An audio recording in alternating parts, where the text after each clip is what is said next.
इस वीडियो में हम लोग डिस्कस करने वाले हैं income tax for the senior citizen pensioner benefit. जी हाँ, तो देखिए जो भी सीनियर सिटीजन है जिनको पेंशन मिलती है या उनकी बैंक के इंटरेस्ट की इनकम है, तो बजट 2025 के अंदर क्या क्या चेंजेस आ चुके हैं, फाइनेंशियल ईयर 25-26 में आपको एक्चुअल में क्या बेनिफिट देखने को मिलने वाला है, उनकी टैक्स की कैलकुलेशन कैसे होगी, कितना आप टैक्स बचा सकते हो, कौन सी एक्स्ट्रा डिडक्शन मिलेगी, कब उनको आईटीआर फाइल नहीं करनी है, कैसे वो टीडीएस बचा सकते हैं। तो ये सारी जानकारी देने वाला हूँ इस वीडियो के अंदर, तो प्लीज पूरा वीडियो यहाँ पे जरूर देखिएगा। स्टार्ट करने से पहले बताना चाहूंगा, अगर आप प्रैक्टिकल आईटीआर फाइलिंग सीखना चाहते हैं हर एक सेगमेंट की, और साथ में आप टैक्स प्लानिंग भी सीखना चाहते हैं, एक बार हमारी मास्टर क्लास को जरूर चेकआउट कीजिएगा, link in the description box. तो पहला भाई बजट के अंदर चेंज यह है कि जो टैक्स की एग्जेम्पशन लिमिट थी और जो स्लैब रेट थी उसको यहाँ पे चेंज कर दिया गया है। जी हाँ, और ये सभी के लिए है, यानी कि इसमें सीनियर सिटीजन भी शामिल है और जो नॉर्मल टैक्स पेयर है वो भी शामिल है। तो अब 12 लाख तक आपका कोई भी इनकम टैक्स यहाँ पे नहीं लगने वाला है। साथ में यहाँ पे न्यू टैक्स रिजिम में स्टैंडर्ड डिडक्शन अलाउ की गई है 75,000 रुपए की, जो कि पेंशनर्स के लिए यहाँ पे एप्लीकेबल है, यानी अल्टीमेटली 12,75,000 तक आपका कोई टैक्स नहीं लगेगा। तो देखिए अगर मैं स्लैब रेट की बात करूं तो न्यू टैक्स रिजिम के अंदर आप देख सकते हैं स्क्रीन के सामने 4 लाख रुपए तक कोई भी टैक्स रेट नहीं है। 4 से 8 पे 5% का टैक्स रेट है, जिसपे 20,000 रुपए का टैक्स बनता है। 8 से 12 पे 10% का टैक्स है, यानी टोटल मिला के 60,000 रुपए का टैक्स बनता है।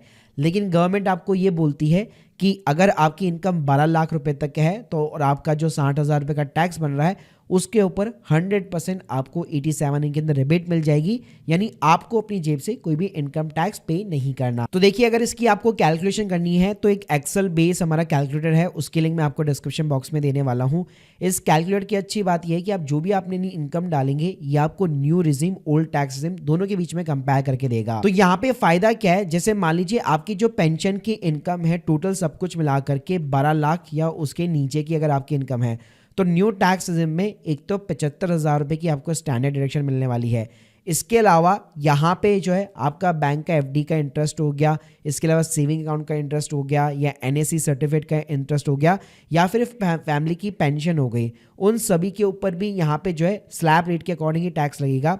और फैमिली पेंशन के अंदर भी अच्छी बात यह है कि यहाँ पे भी आपको एक स्टैंडर्ड डिडक्शन दी जा रही है। यहाँ पे अगर आपको फैमिली पेंशन भी रिसीव होती है तो अच्छी बात है कि 25,000 रुपए तक की आपको यहाँ पे स्टैंडर्ड डिडक्शन देखने को मिल जाएगी। इसके अलावा न्यू टैक्स रिजिम में आपको जो एटीसी वगैरह रहती है उनके कोई भी बेनिफिट्स देखने को नहीं मिलते। तो यहाँ पे आपको एडवांटेज यही मिलता है कि अगर आपके एज ए पेंशनर भी 12,75,000 रुपए की इनकम है तो आपको अपनी जेब से कोई भी इनकम टैक्स यहाँ पे नहीं करना है। इसके अलावा दूसरा एडवांटेज यहाँ पे ये प्रोवाइड किया गया है, हायर टीडीएस थ्रेशोल्ड और इंटरेस्ट लिमिट। जी हाँ, तो अभी तक क्या होता था, बैंक के अंदर अगर आपकी एफडी का इंटरेस्ट या सेविंग अकाउंट का इंटरेस्ट जो है मोर देन 50,000 रुपीज रहता है और अगर आप फॉर्म H सबमिट नहीं करते हैं तो अल्टीमेटली बैंक आपका टीडीएस डिडक्ट करके गवर्नमेंट को जमा करा देता है।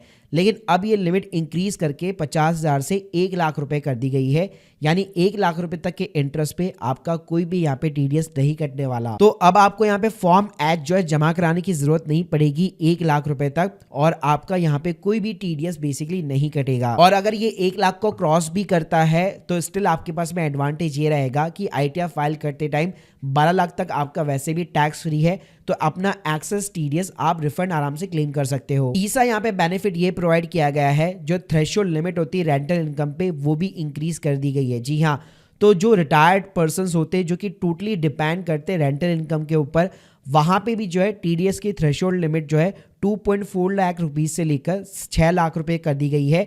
यानी अगर आप महीने का 50,000 रुपए भी रेंट यहाँ पे कलेक्ट कर रहे हो तो स्टिल उसके ऊपर कोई भी यहाँ पे टीडीएस एप्लीकेबल नहीं होने वाला। इसके अलावा चौथा बेनिफिट आपको ये प्रोवाइड किया गया है, tax free withdrawals from the national saving scheme. जी हाँ, तो कई यहाँ पे सीनियर सिटीजन पर्सन के पास में बहुत पुराने एनएसएस अकाउंट्स थे, तो गवर्नमेंट ने यहाँ पे उनके ऊपर जो विड्रॉल्स थे आफ्टर द 29 अगस्त सारे के सारे टैक्स फ्री कर दिए गए हैं। और लेट्स सपोज अगर उनके लीगल हायर को भी अगर ये अमाउंट यहाँ पे रिसीव होता है तो उस केस में भी ये पूरा का पूरा इंटरेस्ट और प्रिंसिपल दोनों टैक्स फ्री रहने वाला है। इसके अलावा गवर्नमेंट ने यहाँ पे एक और बेनिफिट प्रोवाइड ये किया गया है कि बजट के अंदर कुछ ऐसे सेक्शंस थे जहां पे अगर आपने लास्ट ईयर की आईटीआर फाइल नहीं की है तो आपको हायर रेट से यहाँ पे टीडीएस और टीसीएस पे करना रहता था।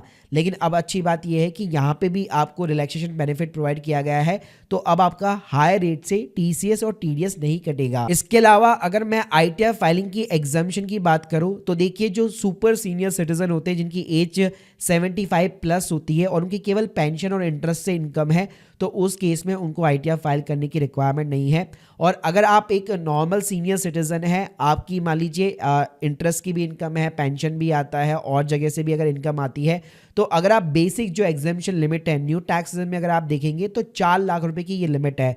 तो उसके नीचे अगर आपकी इनकम रहती है तो स्टिल आपको ITR फाइल करने की रिक्वायरमेंट नहीं रहेगी, लेकिन 4 लाख को अगर आप क्रॉस करते हैं तो ITR फाइल करनी पड़ेगी, भले ही आपको इनकम टैक्स पे क्यों ना करना हो, स्टिल ITR फाइलिंग वो मैंडेटरी रिक्वायरमेंट है। इसके अलावा भाई ओल्ड टैक्स के रिजिम के बेनिफिट्स आपको स्टिल मिलते रहेंगे यहाँ पे, जैसे कि 80C वगैरह मिलता था सीनियर सिटीजन के लिए। 80TB के अंदर 50,000 रुपये का इंटरेस्ट का डिडक्शन था, जिसमें जो FD था उसका भी इंटरेस्ट यहाँ पे शामिल था। इसके अलावा 80D के अंदर मेडिकल इंश्योरेंस प्रीमियम के ऊपर 50,000 का बेनिफिट मिलता है। मेडिकल अगर आप एक्सपेंडिचर भी करते हैं जहाँ पे इंश्योरेंस नहीं है आपका, वहाँ पे भी 50,000 तक का बेनिफिट मिलता है।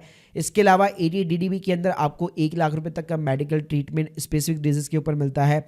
इसके अलावा होम लोन के ऊपर भी यहाँ पे 24 सबसेक्शन B के अंदर 2 लाख रुपए का इंटरेस्ट का डिडक्शन आपको देखने को मिल जाता है। तो ये डिडक्शन आपको तभी मिलेंगे जब आप ओल्ड टैक्स रिजिम के अंदर यहाँ पे जो है ITR अपनी फाइल करेंगे।